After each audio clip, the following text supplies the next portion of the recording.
बिना किसी दबाव के पूर्ण रूप से सही तरीके से इसकी जांच होनी चाहिए।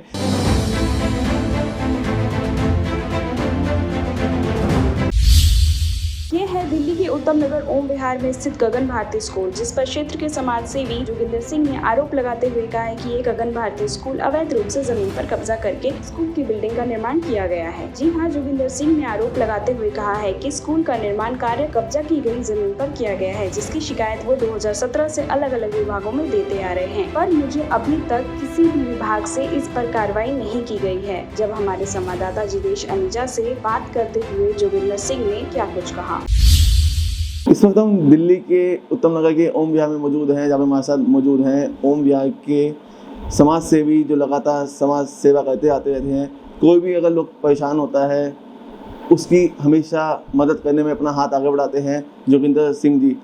अभी हाल ही में इन्होंने एक मुद्दा उठाया है स्कूल को लेकर। जी हाँ, गगन भारती स्कूल को लेकर मुद्दा उठाया है, इनका कहना है कि इस स्कूल ने अवैध रूप से ज़मीनों पर कब्जा करके अपनी बिल्डिंग तैयार की है।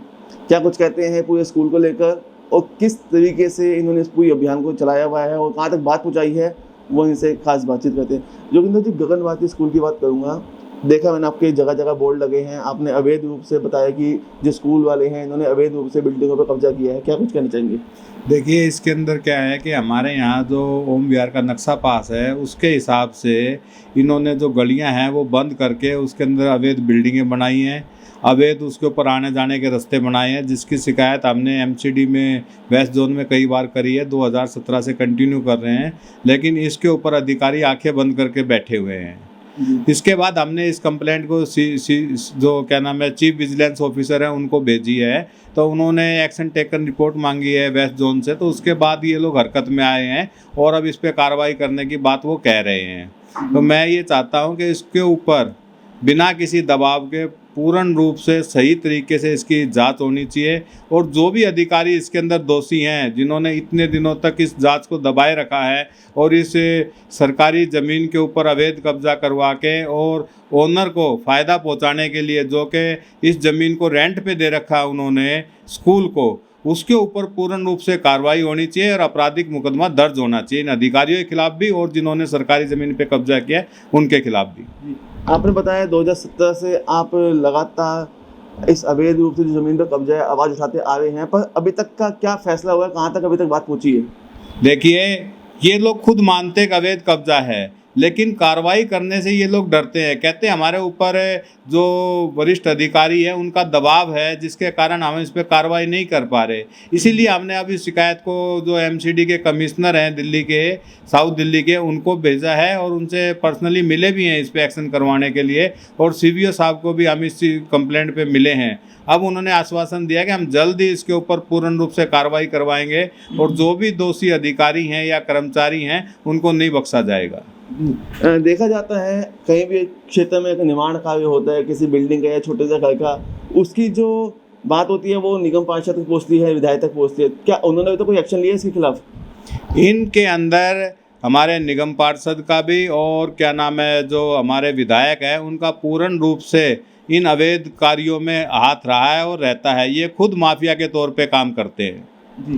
तो लगातार 4 सालों से आप प्रयास करते आ रहे हैं, तो अभी तक यहाँ के क्षेत्र के जोन के जो एसडीएम हैं, पश्चिमी जोन के जो एसडीएम हैं, यहाँ के जो मेयर हैं भाजपा पार्टी के, वहाँ तक अभी तक क्या बात पहुँची है? किस तरीके से कार्रवाई चल रही है और क्या आश्वासन? देखिए, हमने जो स्टैंडिंग कमेटी चेयरमैन है राजदत्त गहलोत जी, उनको भी फेसबुक पे कई बार लिखा है और उनको अटैच करके भी हमने बोला है, लेकिन ये सब गूंगे बने हुए हैं। यहाँ पे कोई भी आदमी किसी प्रकार की कार्रवाई नहीं चाहता है, क्योंकि ये सब इन्वॉल्व हैं। ये लोग चंदा लेते हैं इन लोगों से और इनके माफिया होने में इनकी सपोर्ट करते हैं ये लोग।